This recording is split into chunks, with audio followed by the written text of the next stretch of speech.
샬롬, 이동춘 목사입니다. 오늘도 여러분의 삶이 주님의 평안으로 가득하시길 기원하며 하나님의 말씀을 나누겠습니다.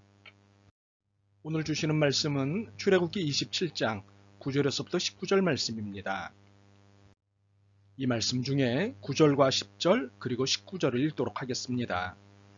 너는 성막의 뜰을 만들지니 남쪽을 향하여 뜰 남쪽에 너비가 100규빗의 세마포 휘장을 쳐서 그 한쪽을 당하게 할지니 그 기둥이 수물이며 그 받침 수물은 노소로 하고 그 기둥의 갈고리와 가름대는 은으로 할지며 성막에 쓰는 모든 기구와 그 말뚝과 뜰의 포장 말뚝을 다 노소로 할지니라.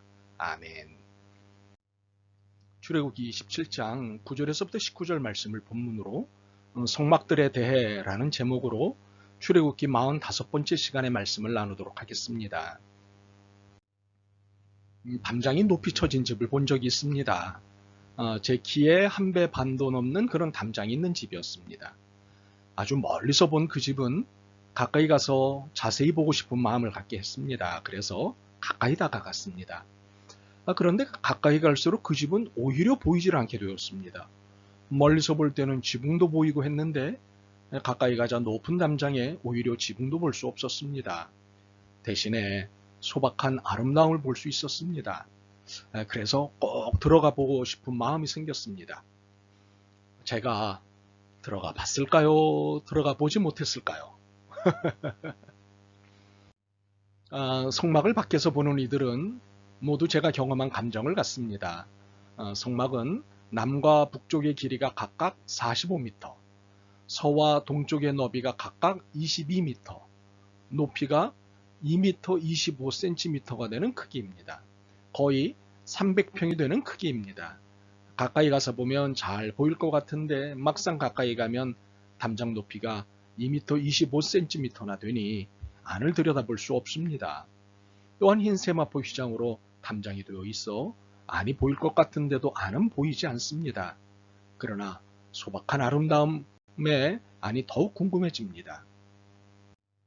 그리고 동쪽에는 출입문이 있는데 흰 세마포에 청색, 자색, 홍색 실로 수놓은 아름다운 포장입니다. 그 길이는 6m 75cm입니다. 누구든 쉽게 들고 날 수 있게 만든 문이지요. 정말 들어가 보고 싶은 마음이 생기는 아름답고 넓은 문입니다. 성막은 예수 그리스도를 상징합니다. 흰 세마포처럼 순결하신 분이십니다. 죄가 없으신 거룩한 분이십니다. 그러나 흰 세마포처럼 소박한 분이시지요. 꾸미지도 않으시고 누구나 쉽게 다가갈 수 있는 분이십니다. 그러나 흰 세마포에 청색, 자색, 홍색의 수가 놓이듯 아름다운 분이십니다. 하늘의 권세와 왕의 권세를 가지신 아름다운 분이십니다. 그러나 겉만으로는 진정한 아름다움을 제대로 볼 수 없습니다. 출입문 포장을 제치고 들어가고 더 깊이 들어갈수록 그 아름다움의 진가는 더욱 드러납니다. 교회는 예수 그리스도의 머리이자 몸입니다. 그러므로 교회는 성막에서 상징되는 예수 그리스도의 모습을 그대로 보여야 합니다. 순결함, 소박함, 그리고 아름다움, 접근성입니다. 순결함은 무엇입니까? 거짓 없는 정직과 바른 투명함입니다. 거짓이 부끄러워지고 숨기는 것이 이상해지는 그런 곳이 교회여야 합니다. 바르게 살고 싶어지고 진실되게 행동하고 싶어지는 곳이 교회여야 합니다. 소박함은 무엇일까요? 꾸미지 않은 순수함입니다. 보이려고 꾸미는 것이 아닌 그대로, 있는 그대로를 드러내는 솔직함입니다. 과장도 포장도 아닌 사실 그대로의 모습이 소박함입니다. 있는 그대로를 드러내고 싶은 마음을 갖게 하는 곳이 교회여야 합니다. 아름다움은 무엇일까요? 가슴 설레게 하는 예쁨입니다. 관심을 끄는 예쁨입니다. 교회는 오고 싶게 하는 매력과 관심을 끌만한 것들이 있는 곳이어야 합니다. 접근성은 무엇입니까? 누구나 쉽게 다가올 수 있고 쉽게 들어올 수 있는 것을 말하지요. 교회는 누구에게나 열려있고 누구나 쉽게 올 수 있는 곳이어야 합니다. 참으로 교회는 이런 순결함, 소박함, 아름다움, 그리고 접근성이 있어야 합니다. 그래야 교회입니다. 45m나 되는 남쪽과 북쪽의 휘장에는 각각 20개의 기둥을 세워 그 휘장을 지탱하게 하고 22m가 되는 서쪽과 동쪽의 휘장에는 각각 10개의 기둥을 세워 그 휘장을 지탱하게 합니다. 그리고 2m 25cm의 길이가 되는 총 60개의 기둥은 모두 노소로 만듭니다. 그 기둥의 받침은 노소로 만들고 기둥의 갈고리와 머리는 은으로 만듭니다. 노는 하나님의 심판을 상징하지만 노소로 만든 기둥은 모세의 노뱀을 연상케 합니다. 모세의 노뱀은 십자가입니다. 광야에서 이스라엘 백성은 수시로 불평하였습니다. 결국 하나님의 진노가 임했고 광야에서 불뱀이 나와 백성들이 죽게 되었습니다. 이때 모세가 하나님께 기도합니다. 용서해달라고 기도합니다. 그러자 하나님이 모세에게 노소로 뱀을 만들어 장막 위에 세우라고 하시며 그것을 보는 자들은 뱀에게 물렸을지라도 고침을 받고 살게 되리라고 말씀하십니다. 그래서 노뱀을 본 자들은 살아났습니다. 그런데 노뱀을 보지 않은 자들은 그대로 죽었습니다. 교회는 예수 그리스도를 만나게 하고 보게 하는 곳이어야 합니다. 이런 의미에서 교회는 체육관도 공연장도 문화센터도 학교도 아닙니다. 교회는 구원의 장소입니다. 구원의 역사를 일으키는 곳입니다. 예배 속에서 예수님을 만나게 하는 곳입니다. 그리고 구원의 은총을 되새기게 하는 곳입니다.